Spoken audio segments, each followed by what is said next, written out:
유튜브로 읽는 박정희 전기, 11권 마탄의 사수, 카터의 주한미군 철수론.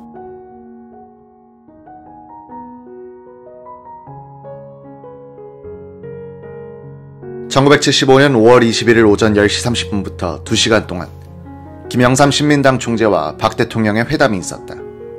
김 총재는 이택돈 대변인을 데리고 청와대로 왔다.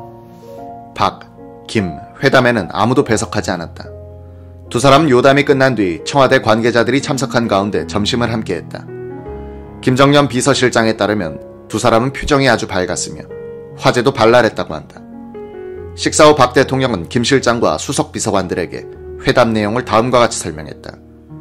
나는 김 총재에게 한국과 미국 정보기관이 파악한 북한의 남침 준비 상황을 자세히 설명했다. 만약 북한이 남침하면 한미 양국 대통령이 승인한 서울 4소 7일 작전 또는 9일 격퇴 작전을 시행할 것이라고 했다. 월남의 멸망 원인이 국론 분열에 있었음을 지적하고 초당적 총력 안보에 협력해줄 것을 요청했고 김 총재도 약속했다. 김 총재는 유신 헌법의 개정을 요구했다.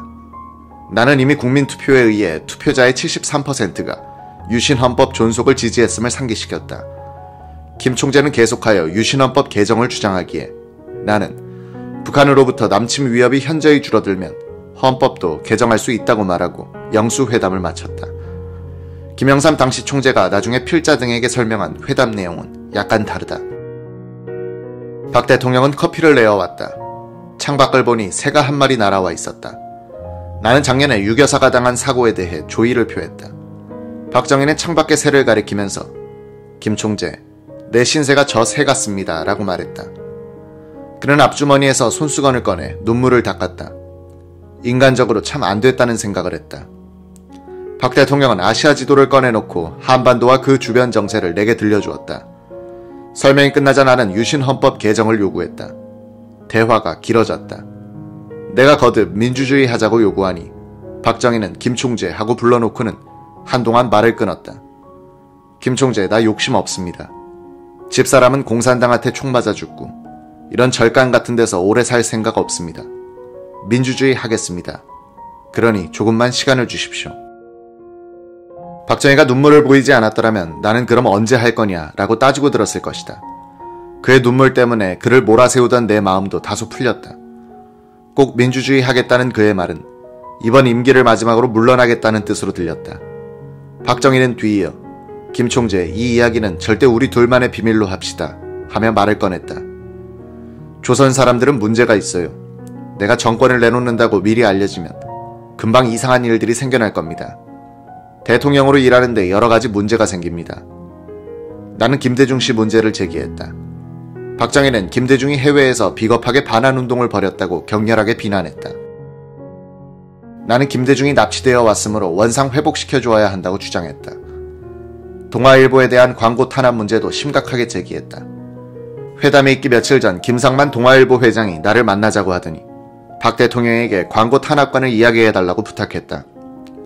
박정희는 동아일보 광고 사태를 풀어야 한다고 말한 사람은 김 총재뿐이다 라고 하더니 상기된 표정으로 동아일보를 비난했다. 그는 김 총재의 뜻을 잘 알겠으니 나에게 맡겨주시오 라고 했다. 광고 사태가 풀릴 것이라는 인상을 받았다.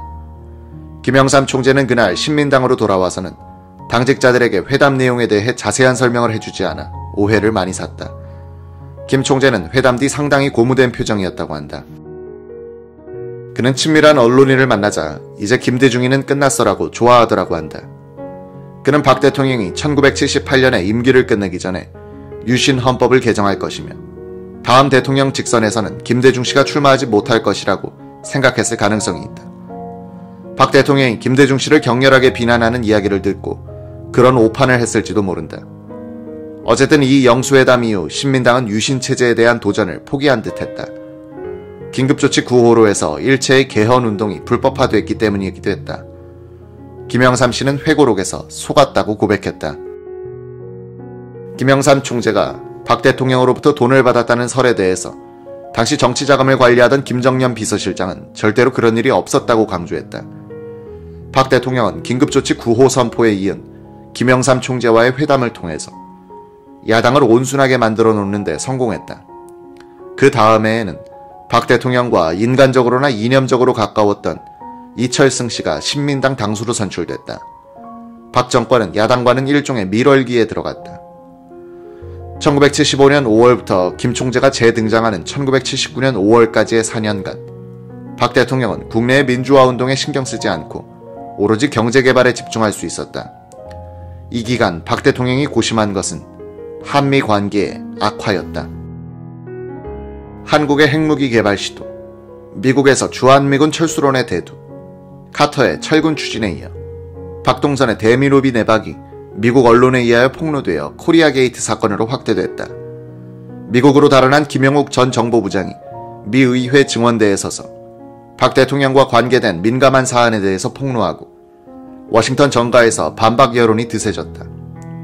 1979년에 들어가면 한미 관계의 파탄이 국내 정치로 돌아들어와서 결국 12.6 사건으로 연결된다. 그런 의미에서 이 침묵의 4년간은 1979년의 대폭발을 향해 발화 온도가 상승해간 기간이기도 했다.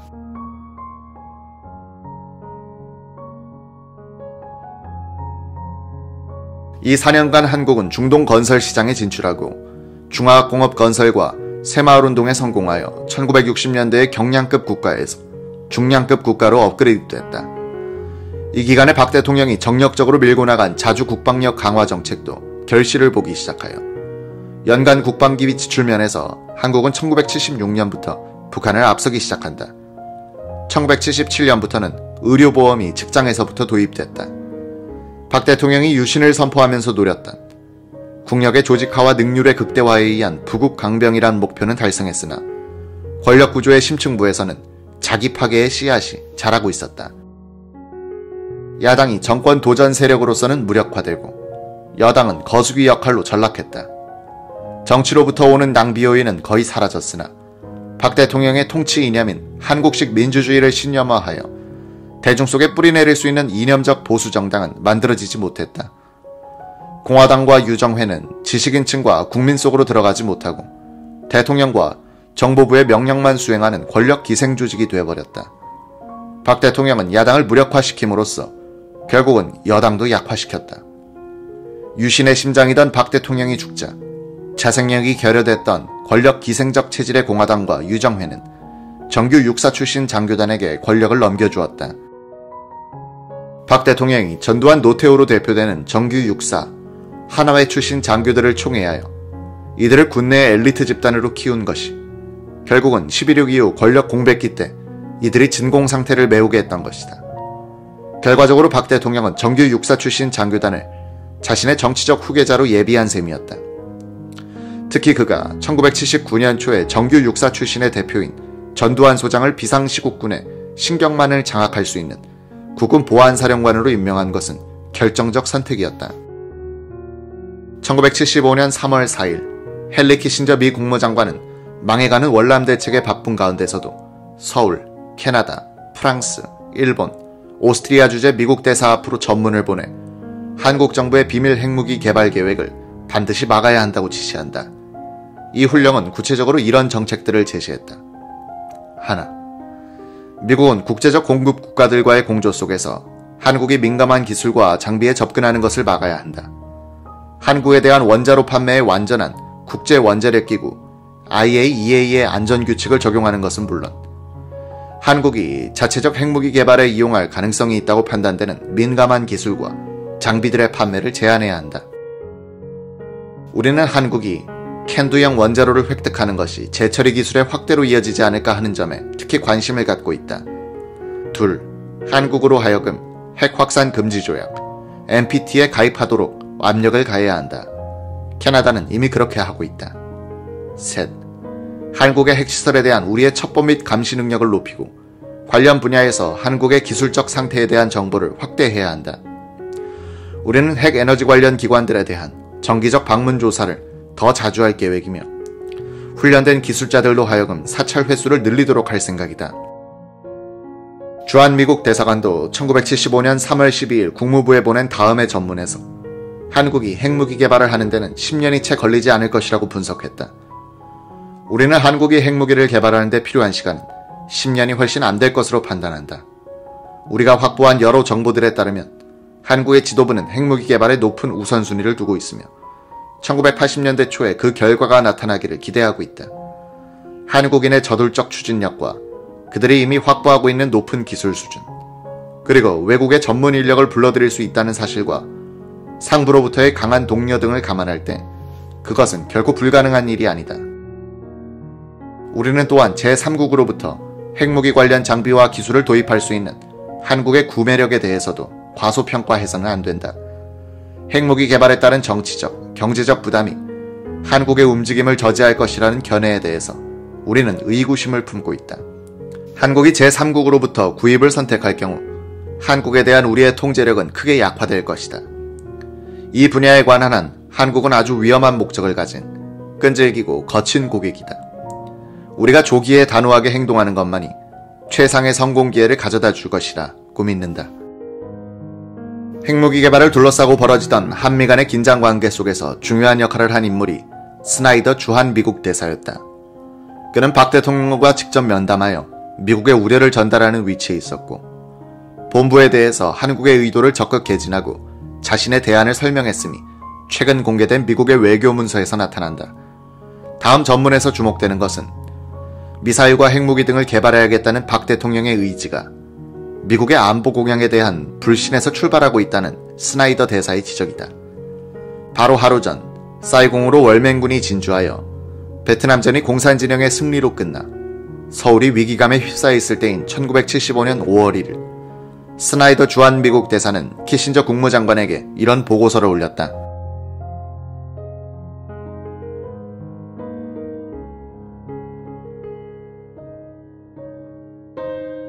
요지. 어제 스나이더와의 면담에서 박 대통령은 한국형 미사일을 개발하겠다는 확고한 의지를 밝혔다.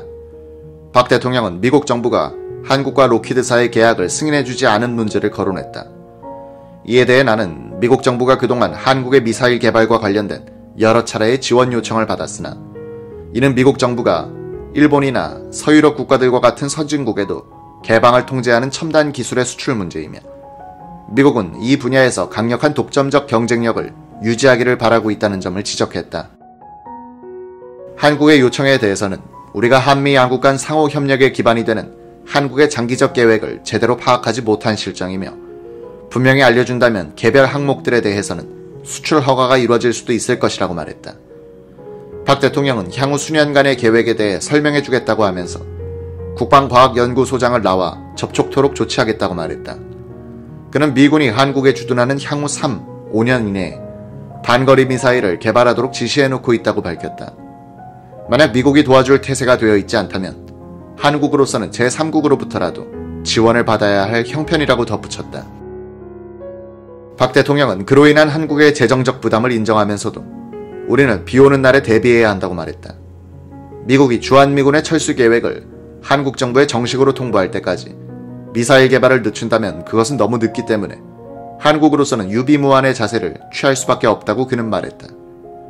나는 박 대통령에게 미사일 개발비가 결코 낮지 않다는 점을 강조하며 바람직한 방법은 미국과 협력하는 길이라고 지적했다.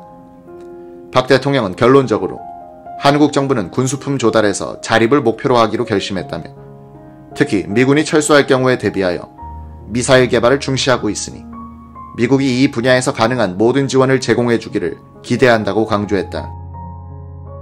나는 주한미군 철수에 관한 박 대통령의 우려를 다시 한번 누그러뜨리기 위해 그의 미사일 전략을 더 이상 거론하지 않고 그처럼 중차대한 전략적 결정은 상호 합의가 따라야 하니 향후 안보협의회의에서 다루자고 제안했다.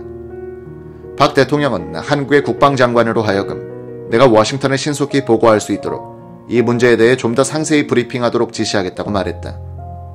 의견. 지금까지 수차에 걸친 면담에서 박 대통령은 주한미군 철수에 대비한 한국의 자주국방 계획을 구체적으로 밝혀왔다. 이번 면담에서 그는 다시 한번 주한미군 철수를 기정사실로 받아들이며 그래도 미군이 한국에 주둔해 있는 동안 자립적인 군수산업을 신속히 건설하겠다는 자신의 계획을 털어놓았다. 박 대통령의 국방정책에 대해 충분하고도 조속한 검토가 이루어져야 한다는 것을 다시 한번 촉구한다. 현재 미 의원들의 태도를 감안할 때 주한미군 철수에 대한 박 대통령의 우려도 무시할 수 없으며 다른 대안을 모색하는 그의 계획도 무시할 수 없다. 이 전문에서 보듯이 박 대통령은 이날 3년에서 5년 이내에 지대지 미사일을 개발하겠다고 스나이더 대사에게 밝혔는데 그 3년 4개월 뒤인 1978년 9월 사정거리 180km의 국산 지대지 미사일인 백곰이 시험 발사에 성공한다. 박 대통령이 목표 달성의 시기를 밝힌 계획들은 거의 이루어진다. 그는 말을 아꼈지만 공언한 것은 지켰다. 주한미국 대사 스나이더에게 박 대통령이 직설적으로 주한미군 철수를 예상하고 있다고 밝힌 점은 인상적이다. 박 대통령은 월남이 망해가는 과정을 가까이 지켜보면서 미군이 파리 휴전협정에 따라 월남에서 철수한 뒤에는 대월남 방위 공약을 지키지 않고 월맹의 명백한 협정 위반을 방치한 사실을 잊을 수 없었을 것이다. 미국을 휩쓸고 있는 반전 여론에 휘둘리는 미 의회가 미국 대통령의 발목을 잡고 있는 한 대통령의 대한 방위 공약도 믿을 수 없다고 그는 생각했다. 닉슨의 대월남 방어 공약을 무력화시킨 것이 미 의회의 인도지나반도 무력 사용 불가 결의가 아니었던가. 주한미군이 수년 내 철수할 것이라는 박 대통령의 예상은 적중했다. 그 다음에 대통령 선거에서 카터 후보는 주한미군 철수를 공약으로 내걸고 당선하여 철군 계획을 추진하게 된다. 박 대통령이 월남 패망과 주한미군 철수의 예감 속에서 추진한 핵무기 개발은 그러나 재처리 시설 도입 교섭 단계에서부터 미국의 정보망에 걸려 외교적 압력을 받게 된다. 박 대통령도 굳이 핵무기 개발 의지를 숨기려 하지 않았다. 거의 반공개적으로 추진한 것이다. 물론 당시 한국은 핵 비확산 조약에 가입하지 않아 국제법적으로는 핵무기 개발을 막을 명분이 미국엔 없었다. 그렇더라도 1974년에 인도가 핵실험을 하는 것을 보고 놀란 미국이 작심하고 한국의 핵무기 개발을 저지하기로 결심한 것을 모를 리 없는 박 대통령은 핵무기 개발을 아주 비싼 값에 포기하는 대안도 생각한다. 프랑스제 사용 후 핵연료 재처리 시설 도입 계획을 둘러싼 한미 간의 갈등이 깊어지는 가운데 박 대통령은 1975년 6월 7일 오전 10시 30분부터 2시간 동안 미국의 시사평론가 로버트 D. 노박과 인터뷰했다. 박 대통령은 우리는 핵무기 개발 능력을 갖고 있으나 개발 계획에는 착수하지 않았다면서도 만약 미국의 핵우산이 철수된다면 자구책으로서 핵무기 개발에 들어갈 것이다 라고 말했다. 박 대통령의 이 발언이 미국 언론에서 보도된 직후 작성된 미 국무부의 정책 건의서가 최근 공개됐다. 이 문서는 미국 정부가 한국 정부는 물론 프랑스와 캐나다에 대해서도 압력을 가했음을 확인해주고 있다. 1975년 7월 2일 브렌트 스코우크로프트 대통령 안보보좌관에게 보낸 로버트 잉거솔 국무장관 대행의 정책 건의서 요지. 한국의 핵무기 획득은 극도로 위험하며 미국의 주요한 이해관계에 대해 직접적 타격을 줄 것이다. 이 같은 위기를 막기 위해서는 한국이 재처리 시설 및 플루토늄을 보유하는 것을 저지해야 한다. 한국은 미국으로부터 두 번째 원자로인 고리 2호기를 도입하기 위해 미국 수출입은행에 1억 3,200만 달러의 차관을 요청했고 추가적으로 1억 1,700만 달러의 신용을 요구했다. 수출입은행의 케이시 총재는 한국 내 사용 후 핵 연료들의 문제에 우리가 안심해도 좋다고 통보할 때까지 이 차관에 대한 청문회를 연기하기로 의회와 합의했다. 우리가 의회에 대해 한국이 재처리 시설 계획을 포기했다고 확인해주지 않는 한 이 차관을 집행할 수 없게 되었다. 캐나다와 프랑스의 태도. 지난 3월의 정책 지침에 따라 우리는 캐나다 정부와 접촉했다. 캐나다는 향후 한국에 대한 원자력 지원 문제에서 우리와 긴밀히 협의키로 했다. 우리는 또 최근 런던에서 열린 공급자 회의에 앞서 프랑스와 접촉했다. 우리는 프랑스에 대해서 한국이 프랑스로부터 재처리 시설을 도입하려는 계획을 포기하도록 하는 방안을 검토 중이라고 알려주었다. 프랑스는 우리의 관심에 이해를 표시했고 재처리 시설 판매는 큰 상업적 이해가 걸린 것은 아니며 만약 프랑스 회사가 계약 종결에 따른 비용을 보상받을 수만 있다면 우리의 계약 포기 요구에 반대하지 않을 수 있다고 암시했다. 한국에 대한 접근. 우리는 현재 진행 중인 한국 측 원자력 분야 인사들과의 협의에서 미국이 제공한 원자로에서 나오는 사용 후 핵연료의 재처리 계획에 대해서는 미국이 거부권을 갖고 있다는 사실을 상기시켰다. 우리는 이에 대한 그들의 확인을 다시 요청했으며 그들의 확인을 들은 후에라야 고리 1호 원자로에 대한 미 핵통제위원회의 수출 허가를 요청할 것이다. 유튜브로 읽는 박정희 전기 11권 마탄의 사수 핵개발 좌절.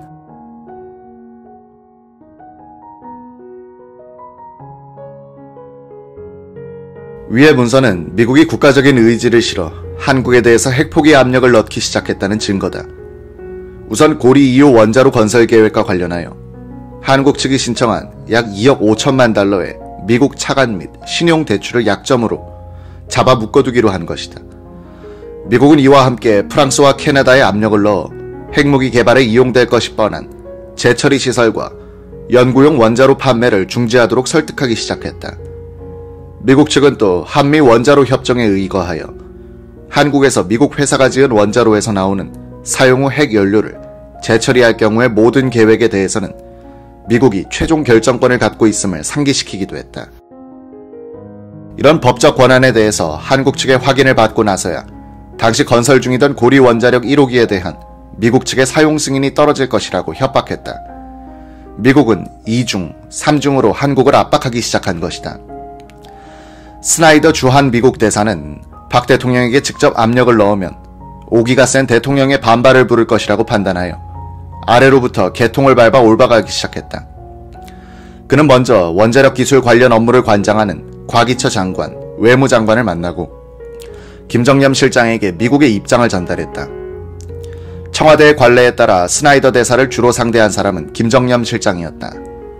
김 실장은 정기적으로 스나이더 대사의 관저에 가서 점심을 들면서 한미 간의 공통 관심사에 대해서 의견을 나눴다.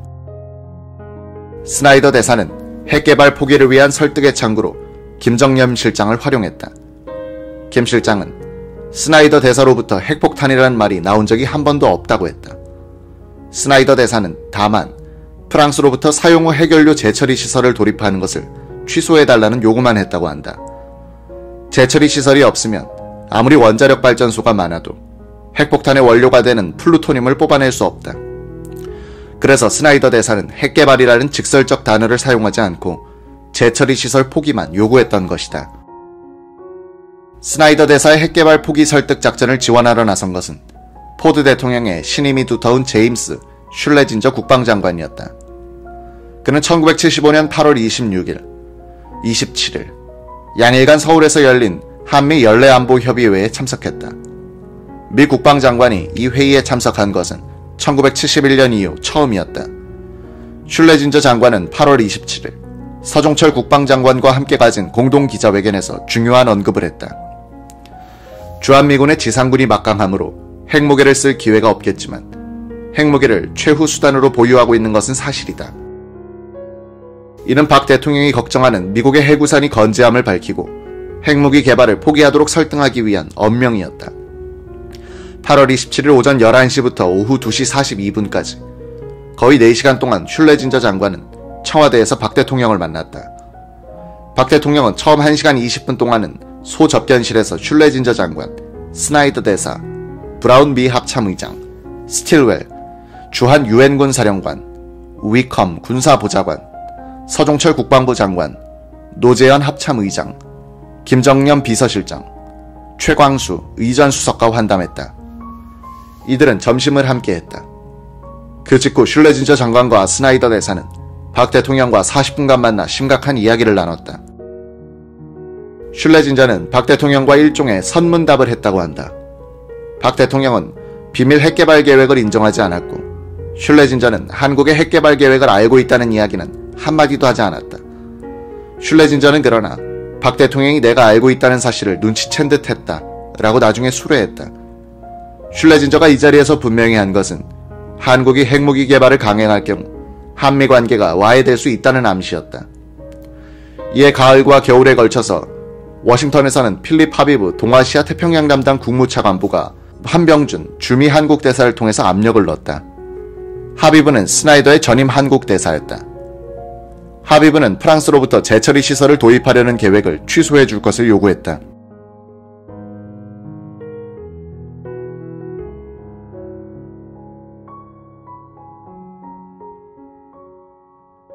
함대사로부터 보고를 받은 박 대통령은 국가적 신의에 관한 문제라면서 미국 측의 요구를 거절했다. 다음은 1975년 10월 31일 미국 국무부에 보낸 주한미국 대사관의 전문. 한국 정부는 프랑스로부터 실험용 재처리 시설의 구입을 취소하라는 우리의 요구를 두 번째로 거절했고 현재 우리는 이 문제를 놓고 곤경에 처해 있다. 한국의 이 같은 거절은 박 대통령의 주관 하에서 심사숙고 끝에 결정된 것이 분명하다. 프랑스로 하여금 계약이 최종적으로 체결되기 전에 판매 계획을 중단토록 하는 경우를 제외하면 우리가 선택할 수 있는 방안은 다음의 4가지다. 하나, 더 이상 추가적인 대응을 하지 않음으로써 한국 정부로 하여금 핵 분야에서는 미국의 지원 없이는 일 추진이 어렵다는 것을 스스로 깨닫도록 하는 방안. 둘, 재처리 시설의 판매 문제는 묵인하고 국제적 사찰뿐만 아니라 미국과의 쌍무적 사찰을 받아들이겠다는 한국의 방안을 허용하는 방안. 셋, 재처리 시설 구입 계약의 일시 중단이라는 중재안을 가지고 다시 한번 박 대통령을 직접 접촉하는 방안. 넷, 비타협적 태도로 계속 박 대통령에게 압력을 행사하는 방안. 1안과 2안의 경우 계산된 부담을 감수하면서 상황을 방치하면 그 결과 미국에서는 한국의 적대적인 여론이 형성되고 미 의회는 군사 원조의 삭감은 물론 고리 2호기 건설을 위한 차관도 부결시키려 할 것이다. 이런 압력을 받게 되면 한국은 결국 굴복하게 될지도 모른다. 그러나 우리 역시 그런 여론에 시달릴 것이며 그것은 한국에서 우리의 이해관계에 적대적 영향을 미칠 것이다. 뿐만 아니라 한국의 재처리 시설 확보가 기정사실화됨으로써 그것을 다시 뒤집는다는 것은 아주 어려워질 것이다. 이안은 한국 정부의 제안을 받아들이되 용도 변경을 막기 위해 사찰을 굳혀나가는 방안이다. 그러나 이안의 약점은 한국이 NPT 또는 IAEA의 사찰이나 제3국의 사찰을 거부하려 들 경우 확실한 대응책이 없다는 것이다. 그보다도 더욱 큰 문제는 한미 양국 사이에 심리적으로 되돌이킬 수 없는 상황이 벌어지면 장차 이곳에서 우리의 이해관계는 치명적인 손실을 입을 수밖에 없다는 점이다. 앞서 지적한 대로 3안과 4안, 즉 박 대통령을 직접 접촉하는 방안만이 성공의 전망이 있다고 믿는다. 우리에게는 다양한 카드가 있으며 박 대통령도 결국은 현실주의자다. 따라서 우선은 박 대통령을 접촉하는 경우가 가장 바람직하다. 문제는 그에게 도전장을 던질 것이냐 아니면 중재안을 갖고 그를 만날 것이냐이다. 고리 2호기 차관 중단, 군사 원조 지원 중단 등의 압력에도 굴복하지 않던 한국 정부는 1975년 12월부터 프랑스로부터의 재처리 시설 도입을 포기하는 쪽으로 방향을 선회하기 시작했다. 다음에 소개되는 주한미국 대사관의 전문들은 한국 정부가 물러서는 명분으로 미국으로부터 원자력 관련 협력을 받는다는 대가를 선택, 미국의 요구에 응하는 과정을 보여주고 있다. 1975년 12월 10일 국무부로 보내는 스나이더 주한미국 대사의 전문.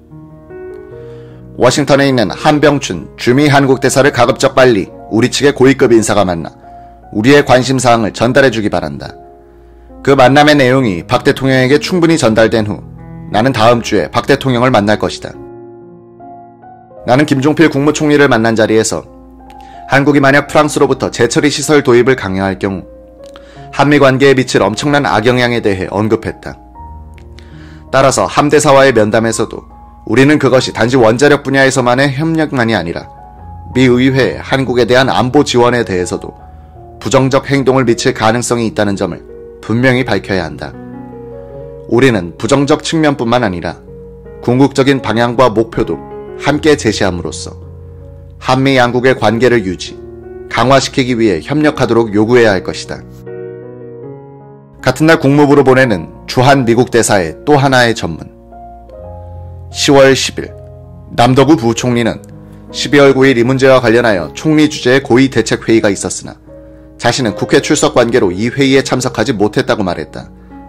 그는 우리의 제안에 대한 반응이 그리 좋지 않은 것으로 생각하는 것 같았다. 나는 다시 한번 한국이 우리의 요청을 거부할 경우 초래될 부정적 영향들에 대해 언급했고 그는 사안의 심각성을 고려하여 총리와 상의해보겠다고 말했다. 김종필 씨는 최근 박 대통령은 이때 핵개발을 강행하면 한미 관계가 결단날 수 있다는 위험성을 충분히 인식하고 있었다. 그래서 일본처럼 핵무기를 당장 만들지 않되 만들 수 있는 기술을 연구, 비축해두는 쪽으로 방향선회를 하기로 했던 것이다 라고 말했다. 1975년 12월 16일 국무부로 보내는 주한 미국 대사관의 전문. 국무총리의 지시로 과기처 장관 대신 과기처 차관 등이 스나이더 대사를 면담했다.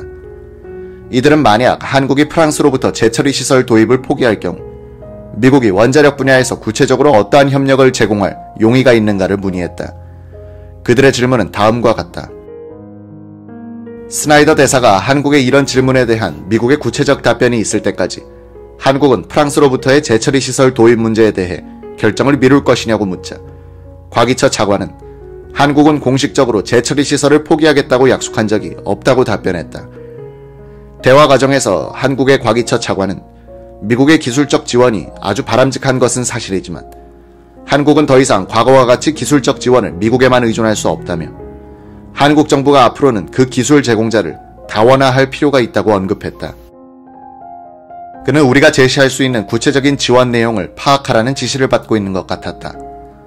좀 더 명확한 답을 얻기 위해 나는 김정념 대통령 비서실장을 접촉했는데 현안 문제에 대한 최종 결정은 우리 측 답변이 도착할 때까지 연기되리라는 것이 그의 말이었다.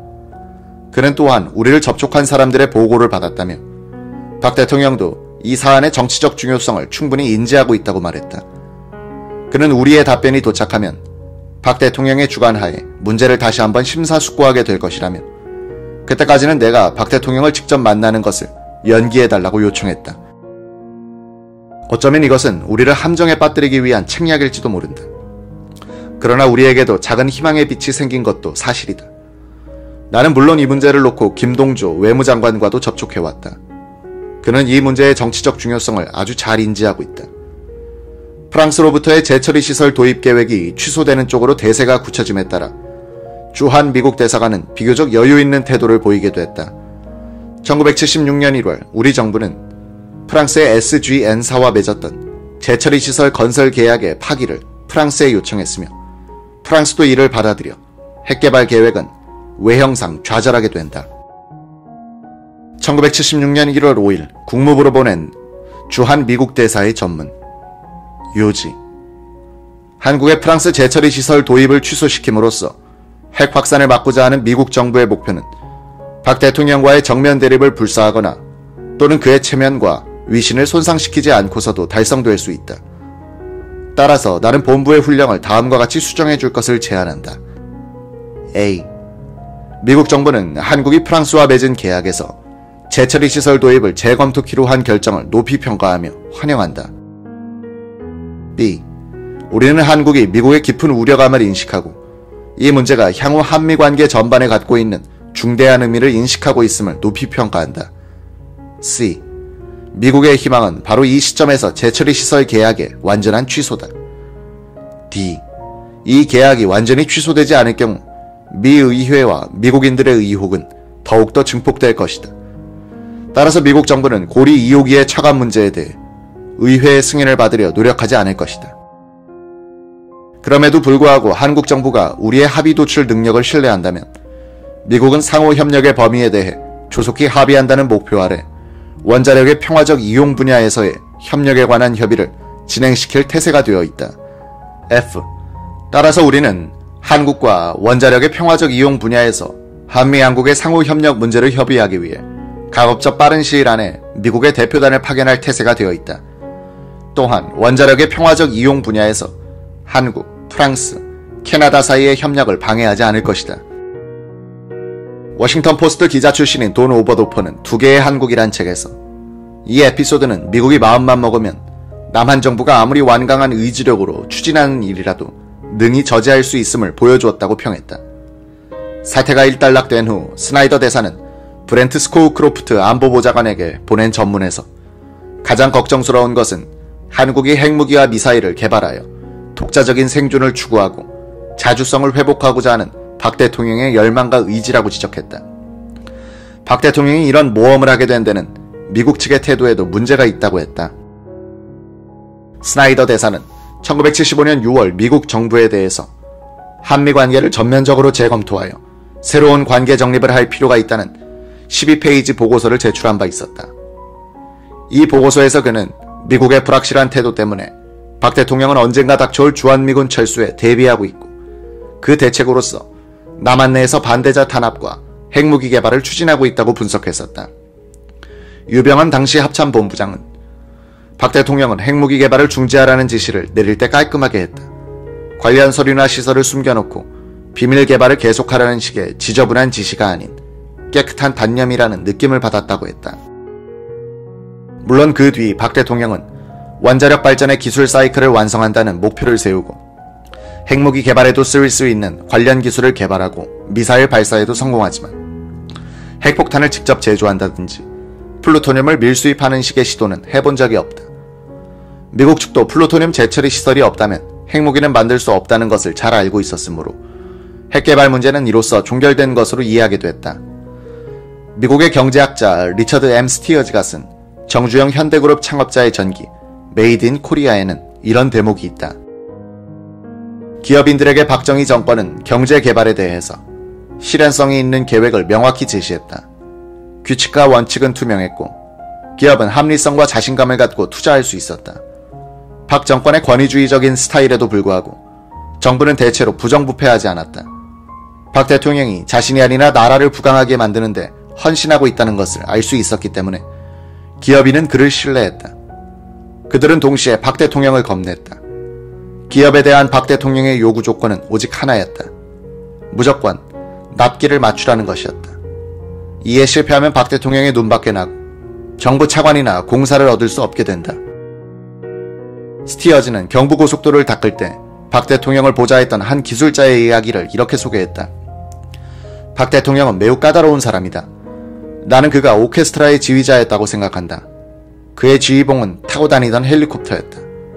그는 헬리콥터를 타고 올랐다 내렸다를 되풀이했다.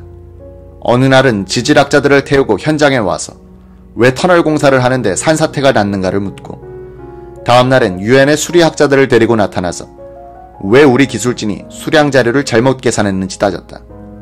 화요일에 해답이 나오지 않으면 그는 목요일에 또 나타났다. 1973년부터 시작된 중화학공업 건설은 그 규모가 경부고속도로 건설에 비교할 수 없을 정도로 컸다. 호주 국립대학의 김형아 교수는 박정희의 근대화 전략을 연구한 책에서 박 대통령은 정보수사기관을 국가 운영의 지휘봉처럼 이용했다고 썼다. 박 대통령이 유신체제가 제대로 기능할 수 있도록 하는 지휘봉 또는 채찍으로 사용한 기관은 비서실 이외에 중앙정보부, 감사원, 국군보안사, 검찰, 경찰, 경호실이었다. 박 대통령은 이들 기관들을 직접 지휘했고 이 기관들끼리 서로 감시, 견제하도록 독려했다. 유튜브로 읽는 박정희 전기 11권 마탄의 사수 김정년 비서실장 이야기.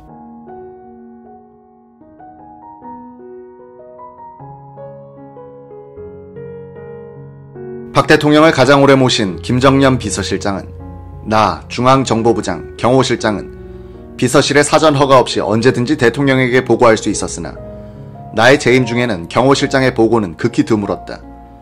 법무장관과 검찰총장의 중요한 수사 보고 및 보안사령관의 긴급 보고도 당일 청취하는 것이 원칙이었다. 정보부장과 경호실장은 비서실장이 보고한 뒤에 하는 것이 불문율이었다. 정보부장, 보안사령관, 검찰총장이 보고할 때는 비서실에서 배석하지 않았다고 말했다. 유신 시절의 여당은 사실상 정보부에 종속돼 있었다. 박 대통령은 정당, 군대, 치안, 정보기관은 자신이 직접 관리하면서 경제는 김정년 비서실장에게 거의 전담시켰다. 1969년부터 1978년까지 9년 3개월간 김 실장은 사실상 경제 담당 부통령이었다. 그는 청와대 경제비서관들과 경제장관 및 금융기관과 경제연구소들을 총괄적으로 지휘했다. 전두환 정부 시절 김재익 경제수석 비서관이 전 대통령의 신임을 받아 경제정책 수립 집행에 큰 역할을 한 것은 잘 알려져 있다. 김정년 실장의 역할은 그보다 훨씬 컸고 오래였으며 범위가 넓었다. 다만 김 실장은 자신을 도승지라고 부르면서 철저하게 드러내지 않고 일했고 박 대통령이 죽은 이후에도 자랑하지 않았기 때문에 지금까지 그의 막강했던 역할이 제대로 알려지지 않고 있다.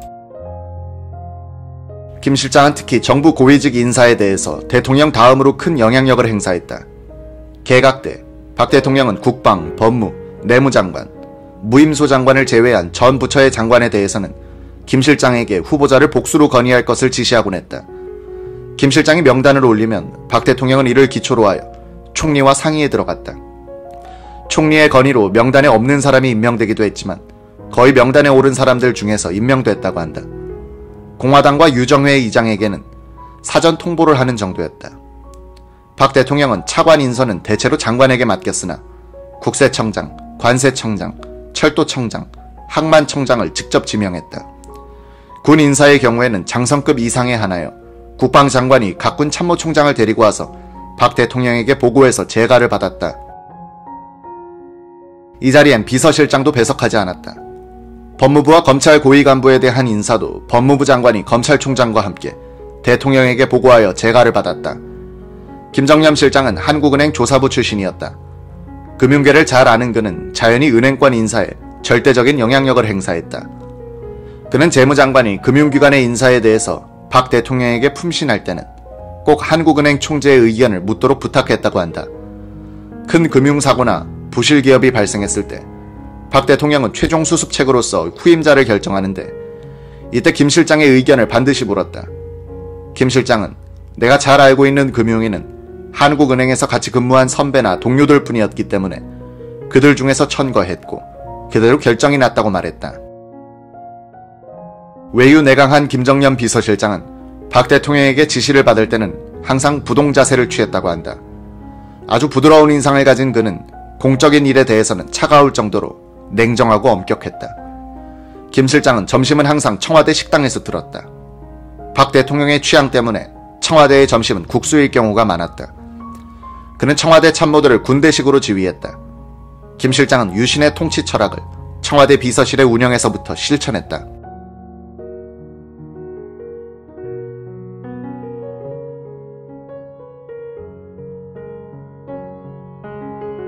유신의 모토였던 국력의 조직화, 능률의 극대화를 대통령 이상으로 실천한 것이 김 실장이었다. 그는 금융인 출신 경제관료로 유명했지만 일제시대엔 일본군 장교 생활도 짧게 했다. 강경상업을 졸업한 그는 규슈의 오이다 고상에 들어갔다. 이 학교를 졸업한 이후에는 구마모토 예비사관학교에 입학하여 1년간 장교 교육을 받았다. 그때의 심정을 그는 회고록 한국경제정책 30년사에서 이렇게 썼다. 이왕 징집된 이상 인간답게, 남아답게, 씩씩하게, 그리고 한국 출신 아무개는 일본인보다 더 훌륭했다는 평을 듣고 죽어가겠다고 생각했다. 이왕 죽을 바에는 조국의 독립에 조금이라도 도움이 되도록 값있게 죽어야 되겠다는 것이 나의 생각이었다. 훈련, 작업, 내무반 생활 등 모든 생활 및 행동면에서 조센징이지만 되먹었다는 소리를 듣고자 노력했다. 조석의 완전군장 군가 구보 때는 나도 힘이 들었지만 낙오하려는 동료의 소총을 대신 메고 뛰었고 숙제와 시험 준비를 하는 시간에도 늘 기꺼이 사역에 자원했으며 동료의 목까지 거들었다. 육체적 고통은 격심했지만 정신적으로는 홀가분한 나날을 보냈다. 1970년대 유신체제의 사령탑에 앉아 있었던 박 대통령과 김 실장은 일제 때 장교 생활을 하면서 국가주의적인 정신력을 단련했던 사람이고 이런 자세가 체제의 운영면에 반영됐다. 두 사람으로 대표되는 당시의 한국 지도층은 크고 작은 차이는 있으나 일제시대의 교육과 체험을 통해서 독립정신, 투지, 국가관, 공인의식의 소양을 갖춘 이들이 많았다. 지금 일부 좌파 세력들이 이런 사람들을 친일파로 매도하는 것은 위선적인 형식 논리다. 식민지 시대에 종조국이 제공하는 선진 문물을 배워서 기필코 독립을 쟁취하고 되찾은 조국을 위해서 배운 지식을 바치겠다는 생각을 가진 사람들이 제3세계의 독립과 건국의 지도자가 된 것은 전후 세계적인 추세였다. 인도의 네루와 간디, 아프리카 대부분의 독립혁명 지도자들, 그리고 싱가포르의 이광유나 말레이시아의 마하티르 같은 이들이다. 유신체제의 참모장 역할을 했던 군인적 민간인 김정념은 1945년 8월 6일 아침 히로시마에 있었다. 그의 생생한 증언은 역사적 가치가 있다. 히로시마 군관구 교육대에서 견습사관으로서 재교육을 받고 있던 우리는 그날 아침 교육대 교정에 모이고 있었다. 열 중에 누군가가 저기 B-29가 간다고 소리치기에 상공을 쳐다보니 구름 한 점 없는 푸른 하늘에 하얀 비행운을 끌면서 거의 30도 각도로 상승하는 B-29 한 대가 보였다. 아침에 강한 햇살을 받아 그 B-29는 반짝반짝 빛났다. 그 전날 하루 종일 파상 레습으로 공습경보가 계속 발령 중에 있었으므로 사이렌도 울리지 않았으며 폭음도 들리지 않았다. 정찰 비행이겠지 하는 순간 사진 찍을 때 터지는 마그네슘의 광선보다 더 광한 황백 광선이 번쩍 하더니 갑자기 천지가 암흑으로 변했다. 새카만 밤이 되는 것이다. 동시에 불덩어리가 등에 붙은 듯 하더니 몸이 공중에 떴다가 땅에 떨어졌다. 이 순간 나는 소위탄의 집중 공격을 받은 것으로 생각했다. 암흑 속에서 소위탄이다. 대피, 대피 소리치면서 지면을 구르며 옷에 붙은 불을 끄고 방공호로 뛰어갔다. 그러나 폭탄은 떨어지지 않았다. 잠시 지평선에서부터 암흑이 걷히기 시작했다. 아침이 다시 오는 것 같았다. 사방을 둘러보니 교육대 바로 뒤에 거대한 히로시마 성이 돌과 흙과 목재의 더미로 변해 있었다. 교육대 교사는 폐목재를 쌓아놓은 모양으로 변해 있었고 해안 방면을 보니 큰 연돌 몇 개와 철근 콘크리트조, 고층 건물의 골조가 몇 개 보일 뿐 히로시마 시내의 건물은 모두 파괴되어 가라앉아 있었다. 나는 등에 화상을 입었다. 눈, 코, 입만 남겨놓고 얼굴 후두부와 목에 화상을 입어 피부가 떨어져 나갔으며 좌우의 손에도 화상을 입었다. 새끼손가락 부분은 살점이 날아가 뼈만 앙상하게 보였다. 그래도 나는 중 정도의 상처에 속했다. 한참 걸으니 강둑에 다다랐다. 인산 이내인데 화상과 부상을 당한 시민과 군인들이었다. 이때 기차가 철교를 지나가는 것과 같은 굉음이 들리기에 사방을 살펴보았더니 불덩어리의 회오리 바람이 선풍을 일으키면서 돌진해 오는 것이었다. 나는 뚝 아래로 뛰어내렸다. 불덩어리의 회오리 바람은 방향을 바꿨다. 김소희와 원자폭탄을 맞은 교육대는 폭탄이 터진 폭심에서 2km 이내에 있었다. 김소희는 오카야마 연대에서 50명의 견습사관을 인솔하여 교육대에 왔기 때문에 동료들이 피폭당한 뒤 어떻게 되었는지 행방을 찾아다녔다고 한다. 히데이라 마코토라는 동료 견습사관과 함께 아수라장이 된 히로시마 시내 여기저기를 돌아다니면서 절반 정도를 찾아내 오카야마로 보냈다. 김소희는 인솔자의 사명을 다하기 위해 4일간 방사능이 남아있는 시내를 돌아다닌 것이다. 그는 오카야마 원대에 복귀한 뒤에야 병원에 입원했다. 이 병원에서 그는 본격적으로 원자병을 앓기 시작했다. 머리카락이 몽땅 빠지고 열이 40도까지 올랐다. 옆 병상에서는 환자들이 하나둘씩 죽어가고 있었다. 일본이 항복한 후 그래도 질서가 유지되던 군 병원도 서서히 무너지기 시작했다. 의사들과 관호원들이 하나둘씩 고향으로 돌아가고 있었다. 이때 원자폭탄이 투하될 때 함께 인솔자의 의무를 다했던 히데이라 사관이 아버지와 함께 김소희를 찾아와 자신의 고향에 함께 가자고 했다. 오카야마 산지에 있는 히데히라의 본가는 양계 농장이었다. 이 집에서 김정념 씨는 친구와 함께 치료와 간호를 받았다. 히데히라의 아버지는 의사를 데리고 와서 아들과 김소희를 최선을 다해서 치료해 주었다. 원자탄 피폭자에 대한 치료법이 알려지지도 않은 상황인데도 의사는 스스로 개발한 혈청주사 치료를 해줬는데 이것이 결과적으로 김소희를 살렸다고 한다. 10월에 김소희의 형이 찾아와 그를 데리고 귀국했다. 히데히라는 그 해를 넘기지 못하고 죽었다. 1954년 한국은행에 근무하던 김소희는 히로시마에 들른 길에 거기에 있던 미국의 원자폭탄 희생자 병원에서 진료를 받아봤다고 한다. 의사들은 김소희가 폭심 가장 가까운 곳에서 생존한 사람이란 측면에서 매우 흥미를 가지고 진료했다. 진료 결과 김소희는 아무 이상이 없는 것으로 밝혀졌다. 김 실장이 살아날 수 있었던 것은 원자폭탄이 떨어진 날 일본 장교와 함께 뒷수습을 했고 그것이 인연이 되어 그 일본인의 집에서 당시로서는 최선의 치료를 받았기 때문일 것이다. 이런 정신력을 가진 사람들이 박 대통령을 중심으로 뭉쳐서 1970년대 격동기에 중화학공업부와 자주 국방 건설 사업을 밀고 나갔다는 점을 놓치는 경우가 많다. 1970년대 한국의 지도층은 일제 식민지 시대와 6.25 전쟁기를 온몸으로 겪었던 40대, 50대였다. 이들로부터 단련된 당시의 20대, 30대도 대단한 투지와 생존력을 갖고 있었다. 식민지와 전쟁기를 통해서 국가의 소중함을 알게 된 한국인들은 북한의 남침 위협을 저지하는 뚝을 빨리 쌓지 않으면 먹힌다는 강박관념도 갖고 있었다. 박 대통령은 월남 패망 이후에는 3년에서 5년 이내에 주한미군이 철수할 것이라고 확신하고 그 전에 자주 국방력을 갖춰야 한다면서 핵무기와 미사일을 개발하고 방위산업을 건설하는 등 시간에 쫓기면서 일했다. 이런 분위기가 결과적으로는 유신시대를 한국 역사상 가장 생산적인 전환기로 만들었던 것이다. 6.25 전쟁에서 살아남은 사람의 심리 특성에 대하여 미국의 저명한 동양학자 루시안 파이는 아시아의 권력과 정치에서 이렇게 쓴 적이 있다. 전쟁에서 살아남은 사람들은 처음에는 죽은 친척과 친지들 때문에 죄책감을 느낀다. 이런 죄의식을 극복하기 위하여 그들은 자신들이 특별한 존재이기 때문에 살아남을 수 있었다고 생각하려 한다. 이런 생각은 위험에 처해서도 나만은 무사할 것이라는 자신감으로 변하고 어떤 모험도 감수하려는 공격적 태도를 갖게 한다.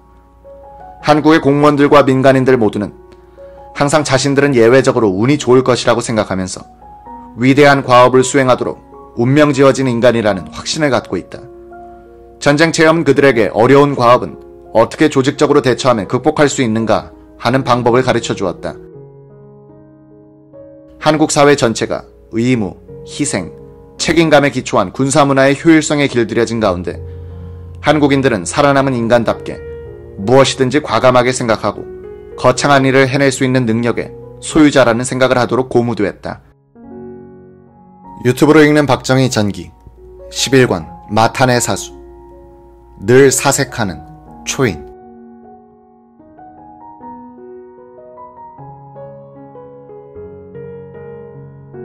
1975년 5월 일체의 반정부 행위를 금지시킨 긴급조치 9호가 발동된 이후 야당 언론과 학생, 종교인들이 다시 목소리를 높이는 1979년까지의 4년간이 박 대통령 집권 기간 중 가장 안정된 시절이었다.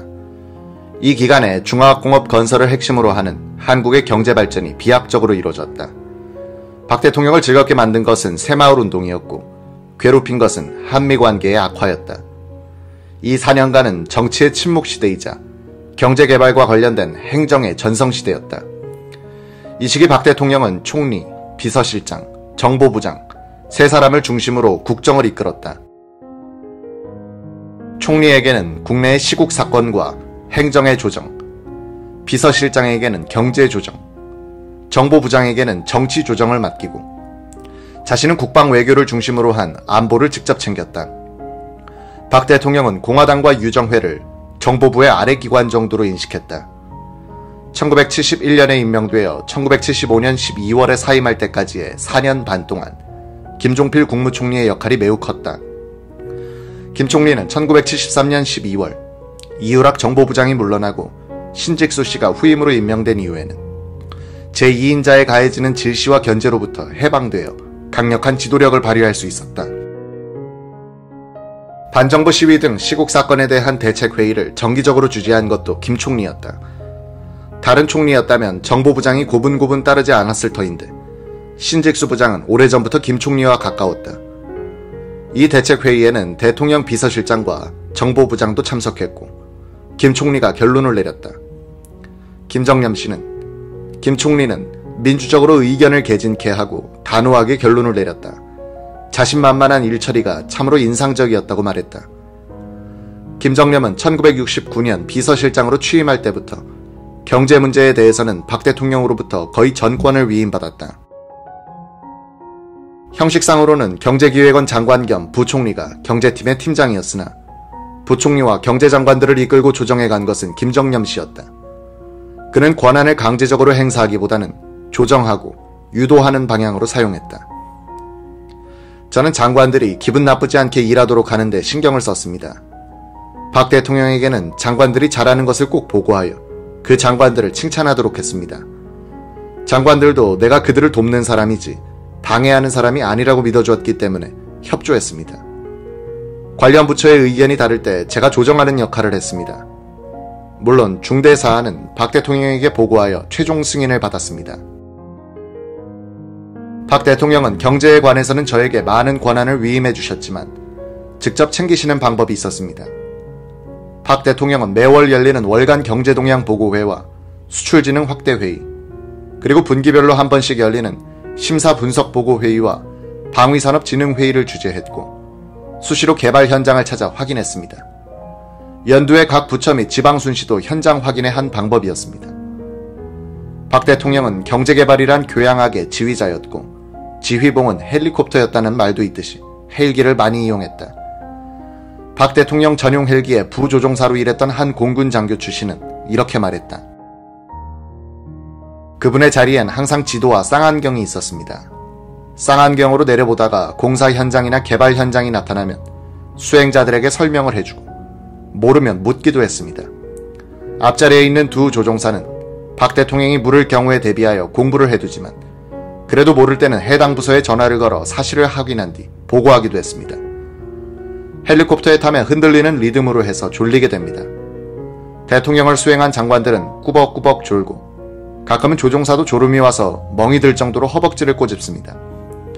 박 대통령은 한 번도 조는 모습을 보이지 않았습니다. 항상 무엇을 보고 생각하고 확인하는 등 깨어 있었습니다.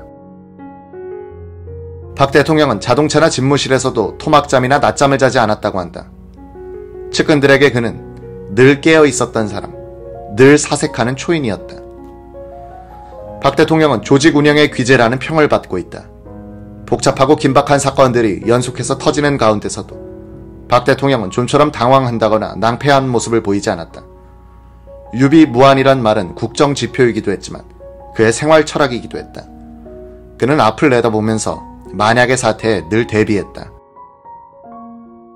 그는 무엇보다도 자신의 시간이 많았다. 국정의 대강을 국무총리, 비서실장, 정보부장에게 맡겨놓고 각 부의 행정은 장관에게 일임했다. 차관 인사는 장관이 재량껏 하도록 하고 공동 책임을 지었다. 박 대통령이 자신의 시간을 많이 가지고 굵직한 사안에 대해서 사색에 사색을 거듭할 수 있었던 것은 적재적소의 원칙에 따라 당시 최고의 엘리트들을 부렸기 때문이라고 김정념 씨는 말했다. 박 대통령은 유능하게 보이는 관료는 과장 시절부터 눈여겨보면서 경력 관리를 하고 적극적으로 밀어주었다. 오원철, 김용환 등 장관 수석으로 발탁된 사람들은 박 대통령이 과장, 국장 시절부터 그 능력을 인정하고 시험도 해보면서 인재로 키웠던 이들이 대부분이었다. 그런 사람을 적소에 배치했기 때문에 믿고 맡길 수 있었고 자신은 몇 가지 정기점검에 고삐를 장악하여 여유있게 국가조직을 끌고 갈 수 있었다. 박 대통령에게 있어서 정보부는 야당과 언론을 감시하고 규제하는 기관일 뿐 아니라 국가조직의 고삐이자 채찍이기도 했다.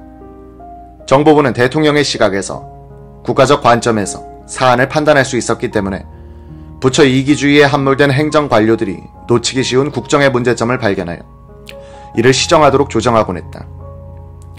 이런 경우엔 국가의 윤활유 역할을 했다.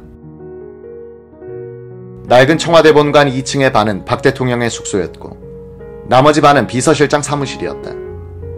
김정념 실장은 오전 8시에 출근하여 30분에서 1시간 정도 수석 비서관 회의를 주재했다. 오전 9시에 박 대통령이 2층에서 계단을 통해 내려와 서재로 불리는 집무실에 들어갔다는 연락이 오면 김 실장은 곧바로 박 대통령에게 보고차 들어갔다. 관계 수석 비서관을 데리고 들어가기도 했다. 김 실장의 보고는 항상 구두였다. 경호실장이 보고할 것이 있을 경우에도 비서실장이 한 뒤에 하도록 규율을 잡아놓았다고 한다.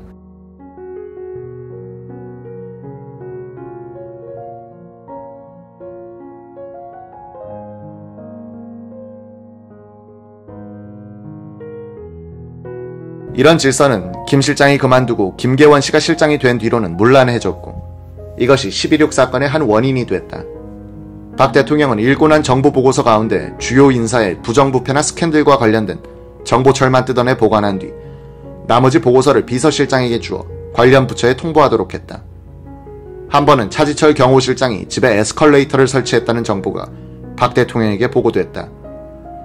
박 대통령은 김 실장에게 알아보라고 지시했다. 차 실장은 홀어머니를 모시고 있었다. 이 노모가 관절염이 심해 2층으로 올라가기가 힘들어 에스컬레이터를 설치한 것이었다. 보고받은 대통령이 양해했다고 한다. 김 실장에게 정기적으로 올라오는 보고서가 하나 있었다. 김종필 씨에 대한 동향 보고였다.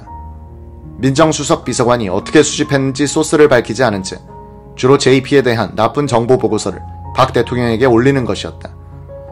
이 보고서 결재란엔 비서실장란이 없었다. 민정수석이 직접 대통령에게 갖다 바치는 문서였는데 실장도 알아두라는 뜻으로 보여주는 것이었다. 김 실장은 이 보고서를 읽고서 의심이 생겼다고 한다.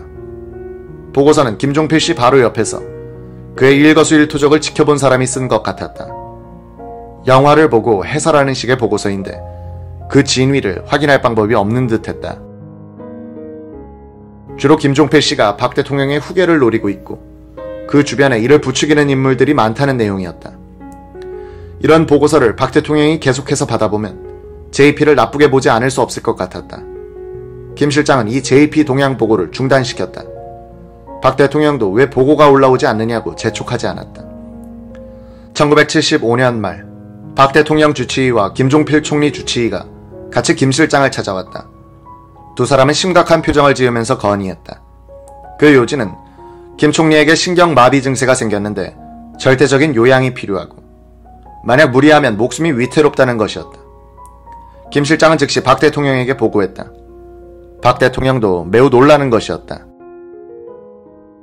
즉각 김 총리를 들어오라고 했다. 김 총리는 박 대통령을 만나고 나오더니 대기 중이던 김 실장을 향해 싱긋 웃으면서 실장이 보고했구만. 그동안 신세 많이 졌어요. 라고 악수했다. 그해 12월 박 대통령은 최규하 특별보좌관을 총리로 발령하는 등 대폭적인 개각을 했다. 유튜브로 읽는 박정희 전기 11권 마탄의 사수 최태민이란 골칫거리.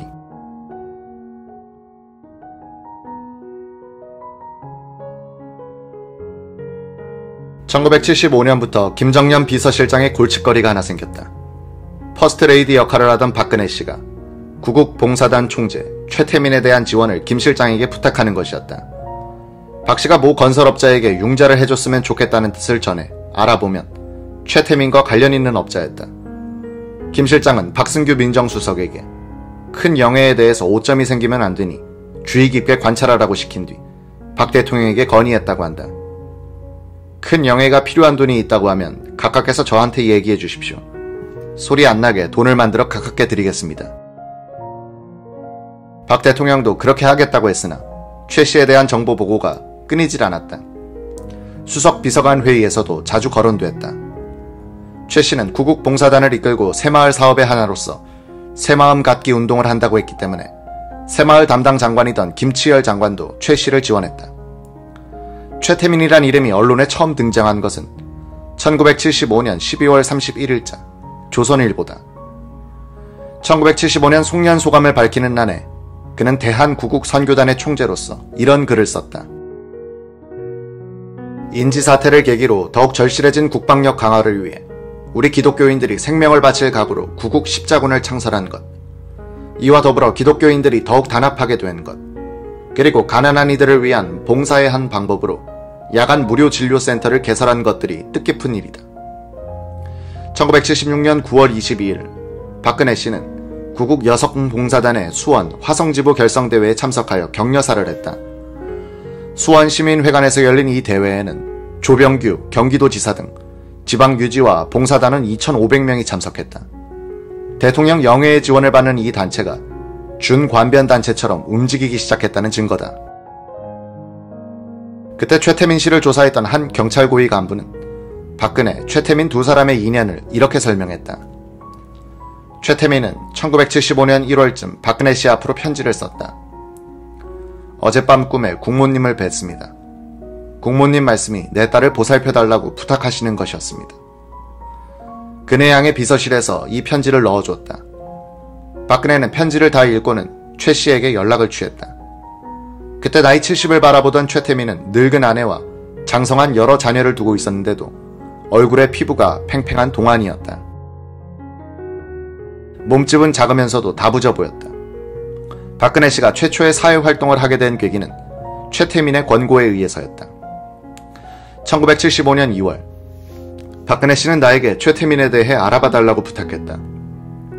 내가 최태민을 만나러 갔더니 최 씨는 당황한 모습이었다. 내가 그네 양의 부탁으로 왔다고 했더니 최 씨는 갑자기 거만해졌다. 나는 뒷조사를 시켰다.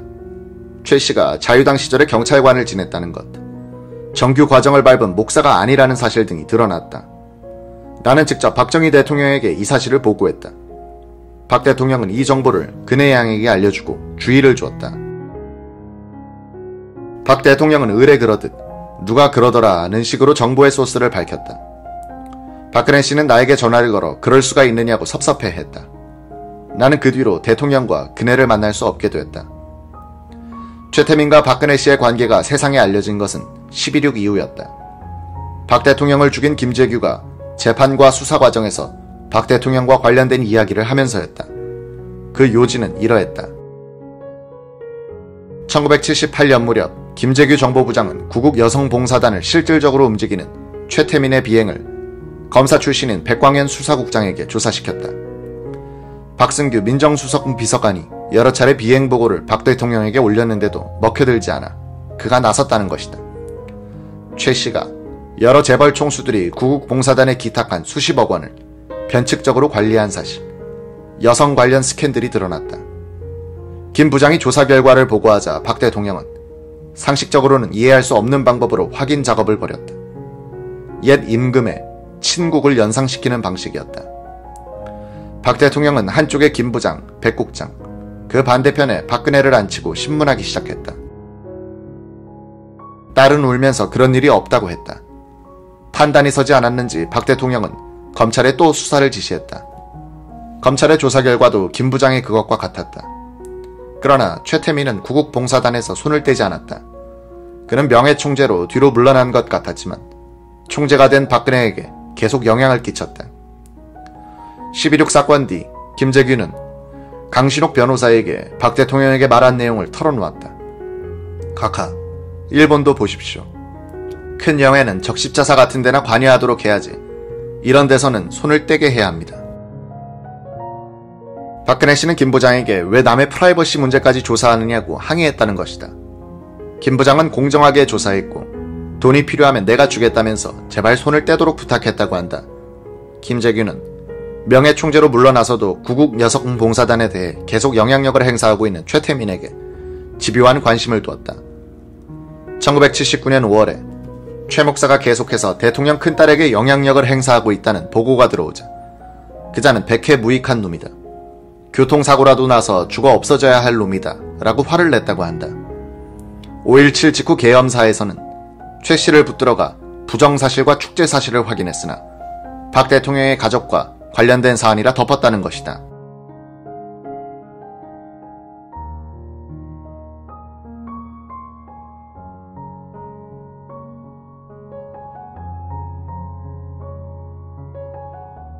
김재규의 범행 동기를 수사한 한 관계자는 김 부장은 이 사건 처리로 대통령에 대해 실망했고 존경심이 약해지기 시작했다.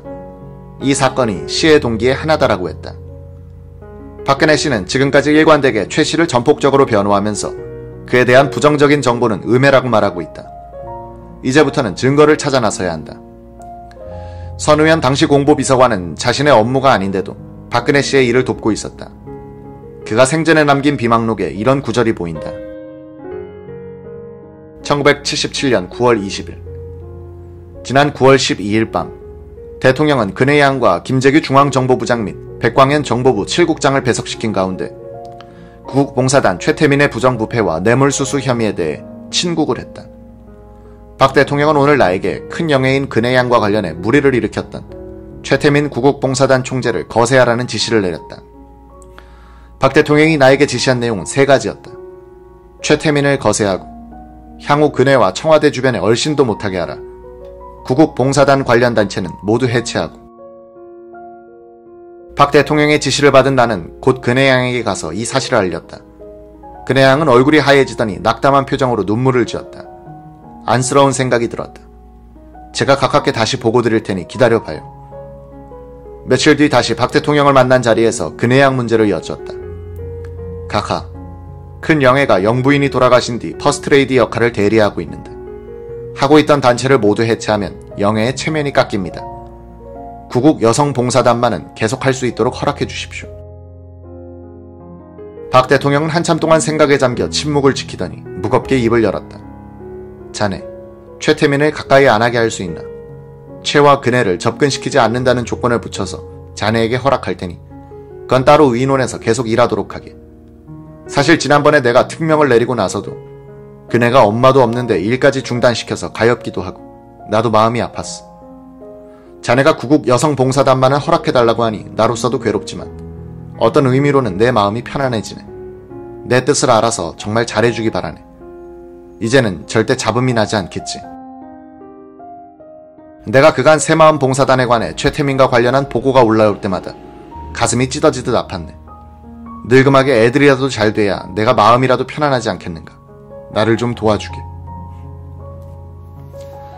조선일보 1977년 12월 8일자 사회면에는 대통령 영예 박근혜 양이 사단법인 구국여성봉사단의 총재로 취임했다는 1단짜리 기사가 실렸다. 구국여성봉사단과 구국봉사단은 그동안 임의단체로 활동해왔는데 이번에 구국봉사단은 해체하고 구국여성봉사단은 문공부 장관의 설립 인가를 받은 사단 법인체로 발족하게 됐다는 것이다. 이 봉사단은 앞으로 충효에 바탕을 둔 새마음 갖기 운동과 사회봉사 활동 및 문화사업을 추진하게 된다고 했다. 선우현 씨는 또 이런 후일담을 비망록에 남겼다. 박 대통령이 돌아가시고 국장이 끝난 직후에 그네 양 등이 신당동 집으로 옮기기 위해 집수리를 하고 있을 때 나는 신당동 집에 갔다가 전두환 합동수사본부장을 만났다. 그는 신당동 집수리를 직접 감독하고 있었다. 전 장군, 내가 부탁할 것이 있어. 3년 전에 박 대통령이 나에게 최태민을 거세하라는 지시를 내렸었는데 그에 몇 달 못 가서 흐지부지 되고 말았어. 최태민이 다시 영해를 따라다니는 것을 박 대통령에게 보고해서 깨끗하게 처단했어야 했는데 영해가 부탁하는 통에 내 마음이 아파 보고를 못하고 오늘에 이르렀소. 그게 이제는 박 대통령의 언명이 아니라 유언이 되고 말았소.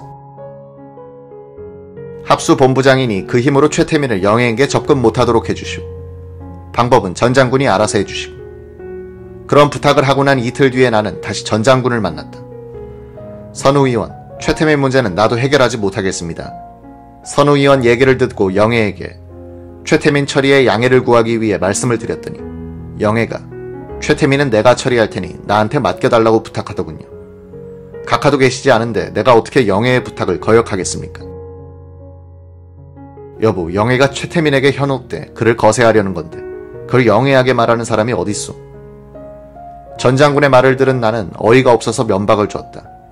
몇 달 뒤 확인해보니 전 장군은 결국 최를 강원도 산골로 쫓아냈다는 것을 알게 됐다. 선우현 씨의 비망록을 읽어보면 박 대통령이 김재규 주장대로 무턱대고 딸을 감싼 것은 아니란 사실을 알 수 있다. 어머니를 잃고서 퍼스트레이디 역할에 재미를 붙인 딸에게 매정하게 대하지 못하는 아버지의 심정이 잘 드러나 있다. 이 비망록의 정확성을 알아보기 위하여 대통령의 친국이 있었다는 1977년 9월 12일자 대통령 면담록을 찾아내 확인했다. 이날 오전 10시 20분부터 11시 25분까지 김재규 정보부장, 백광현 수사국장이 서재에서 박 대통령에게 보고를 올린 것으로 되어 있다. 아마 이 자리에 박근혜 씨가 불려 들어간 것으로 추정된다. 면담록에 따르면 오전 11시 25분부터 10분간 김재규 정보부장이 따로 박 대통령에게 보고했고 이날 오후 5시 35분부터 20분간 또 박 대통령을 만나고 갔다. 이 문서는 문제의 친국을 확인해주는 유일한 증거물일 것이다. 전두환 당시 대통령의 가장 가까운 측근이었던 허화평 씨는 5공화국 초기에 새마음 봉사단을 해체하는 일을 맡았다고 한다. 그는 박근혜 씨를 찾아가 우리는 박 대통령의 명예를 지켜드려야 하는데 새마음 봉사단이 대통령의 명예에 누가 됐다. 그러니 이를 해체시키는 것을 양해해달라는 취지로 통보했다고 한다. 박 대통령 시절 정보기관에 몸담았던 사람들은 박 대통령이 정보부의 보고를 왕주시대의 친국식으로 처리한 데 대해서 이해할 수 없다고 평한다. 박근혜 씨는 최 씨에 대한 어떤 비판에 대해서도 음해론이라며 그를 철저하게 옹호하는데 이는 다른 객관적인 증언들과 부합되지 않는다. 우선 당시 퍼스트레이디 역할을 하고 있던 박근혜 씨에 대해서 음해할 만한 세력이 없었다. 정보부도 비서실도 대통령과 딸을 아끼는 마음에서 직언을 했다고 봐야 한다. 다만 최 씨를 둘러싸고 있던 사람들 사이에 갈등이 빚어져 상당히 과장된 정보가 올라갔을 가능성은 있다. 박근혜 씨는 최태민 씨가 하려던 게 모두 좋은 일 뿐이니 다소 문제가 있다 하더라도 떠들 일은 아니다라는 식으로 매우 주관적 판단을 했을지 모른다. 구국여성봉사단에 돈을 가져다주는 기업 쪽에서도 압력을 받아 마지못해 낸다고 했을 리는 없고 제발 받아달라는 식으로 잦은 기부 방식을 취했을 것이다. 박근혜 씨처럼 정상적 생활인과는 다른 체험에 익숙해 바닥 민심을 잘 모르는 권력의 심장부 사람으로서는 문제의식을 느끼지 못했을 수도 있다. 권력의 한복판에 있는 사람은 의외로 그 권력이 보통 사람에게 어떤 영향을 끼치는지를 잘 모르는 경우가 많다. 자신을 위한다면서 악역을 맡겠다고 달려드는 사람을 멀리하기란 그렇게 쉽지 않다. 한나라당의 전 대표인 박근혜 씨에게 최태민 건이 문제가 될 수 있는 것은 최 씨에 대한 그때의 오판이 김정일에 대한 침묵과 어떤 관련성이 있는 것이 아닌가 하는 의혹이다. 2002년 당시 한나라당을 탈당한 박 의원은 김정일이 내준 특별기를 타고 가서 그를 만났으며 판문점을 통해 돌아왔다. 파격적인 특별 대우였다. 이후 지금까지 박 대표는 김정일에 대한 비판을 한마디도 하지 않고 있다. 책임자인 김정일을 비판하지 않고서는 북한 정권의 비행도, 노 정권의 굴욕적인 대북 정책도 견제할 수 없다. 국민행동본부는 광고를 통해서 어머니를 죽인 원수와 만나 오누이처럼 사진을 찍고 와서는 한나라당까지 끌고 들어와서 김정일에 대해 침묵하도록 하고 노 정권의 대북 정책 비판도 포기했다고 비판한다. 김정일은 박 의원을 만난 자리에서 박 대통령을 칭찬했고 국립묘지에 가서 묘소에 참배하고 싶다는 말까지 했다고 전한다. 최태민과 김정일에 대한 박 대표의 납득하기 힘든 태도는 20대 처녀의 몸으로 퍼스트레이디 역을 했던 사람의 인간 본성과 세상 물정에 대한 순진한 오판 때문인가? 최 씨에 대한 오판이 박 대통령의 운명에 다소간의 영향을 끼쳤다고 하더라도 국가적인 사안은 아니었다. 체제 수호 정당을 자임하는 거대 야당의 유력자인 박 씨의 현재 진행 중인 김정일에 대한 오판과 침묵은 국가적 문제다. 대한민국 수호 세력의 챔피언이 되어야 할 자리에 있는 사람이 민족 반역자에게 침묵함으로써 구국운동이 결정적 장애를 일으키고 있기 때문이다. 유튜브로 읽는 박정희 전기 11권 마탄의 사수 오염되지 않은 권력자의 영혼.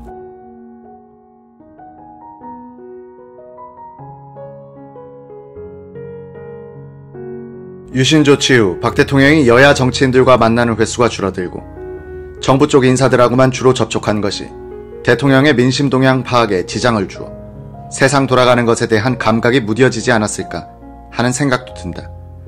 특히 1974년 8월 15일 문쇠광의 저격으로 유경수 여사가 사망한 다음 새로 경호실장이 된 차지철은 경호를 강화하여 박 대통령과 일반인들 사이에 장벽을 만들었다. 박 대통령이 골프장에 나가면 그 앞뒤를 봉쇄하여 거의 혼자서 치도록 한 점이 그러하다. 김정념 당시 비서실장은 대통령의 외부 접촉이 줄어들었지만 특보 10명이 바깥 민심을 전하고 자신의 전문 영역 안에서 직언을 서슴지 않았기 때문에 민심 파악에는 문제가 없었다고 말했다. 대통령 특보로 지명된 사람들은 한병춘, 박진환, 박종홍 씨처럼 자신의 분야에서 성공한 사람들이고 동시에 할 말을 하는 사람들이었다. 이들은 각자의 인맥에 있어 그 네트워크를 통해서 수집한 정보를 대통령에게 아주 편한 입장에서 건의할 수 있었다고 한다. 특보들은 대통령과 함께 한담을 할 기회가 많았다고 한다.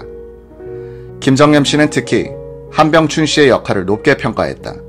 연세대 교수를 하다가 특보로 임명되었던 한병춘 씨는 미국의 정치와 역사에 대해서 해박한 지식을 갖고 있었다. 그는 한미 관계가 나빠져가는 과정에서 박 대통령을 말리기도 하고 격려하기도 했다고 한다. 한병춘 특보는 미국이 한국에 대해서 아무리 압력을 넣고 비난을 해도 절대로 한국을 버릴 수는 없다.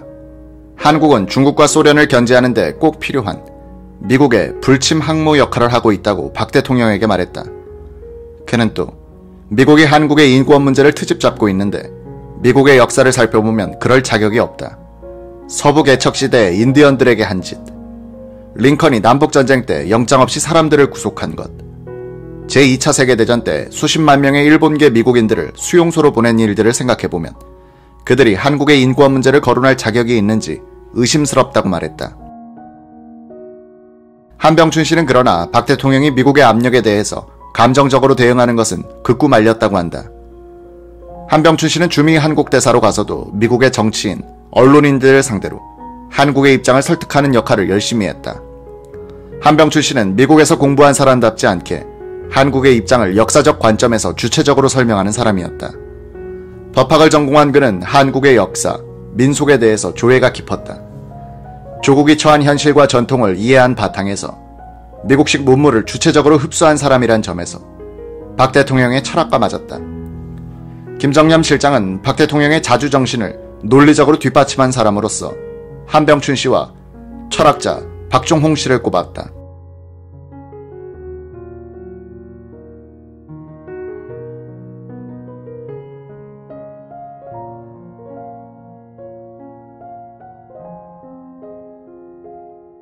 박정희 대통령은 권력을 잡고도 영혼의 순수성이 오염되지 않은 드문 인물이었다.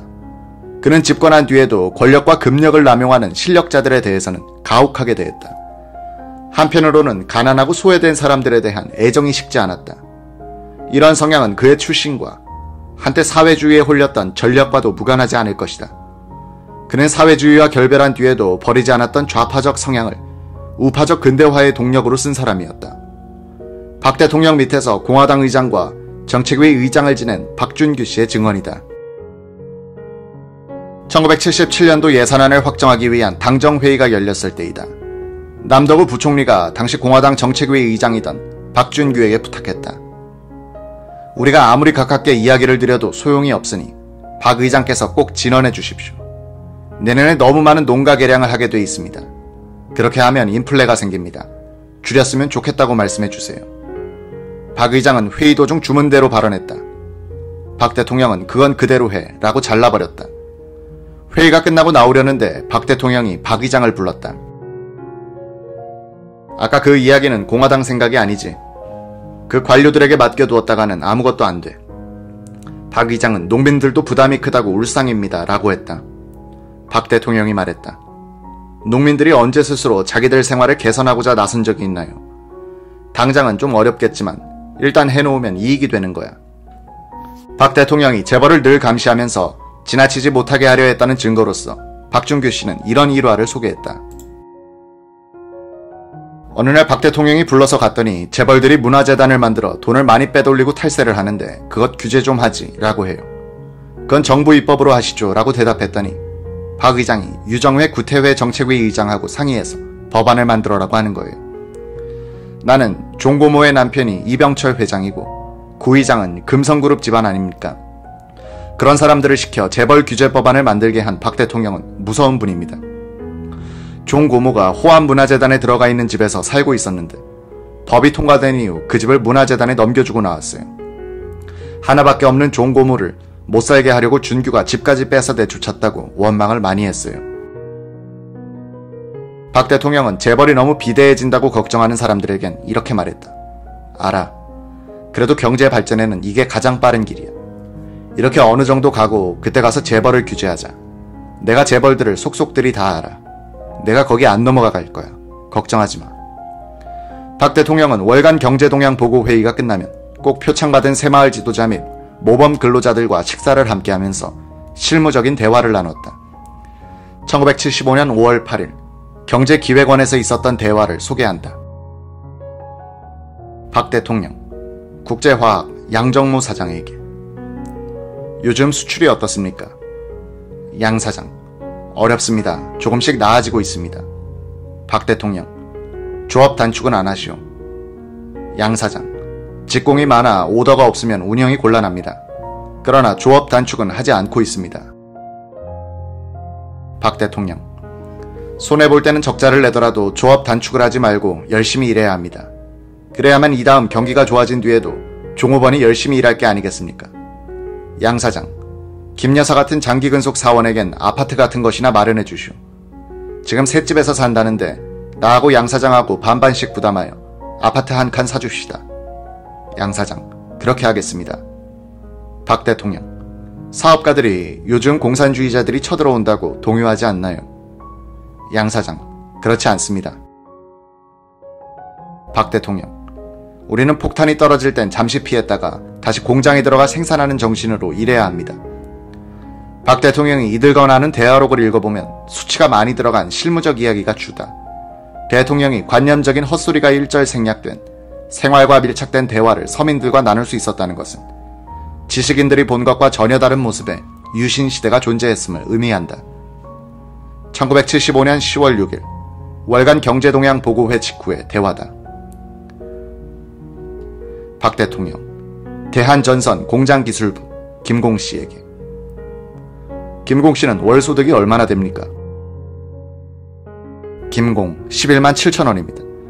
박 대통령, 세금 떼고 그렇게 됩니까? 김공, 집에 들여가는 것은 8만 원 정도 됩니다. 박 대통령, 11만 원이면 정부 관리로 어느 급일까?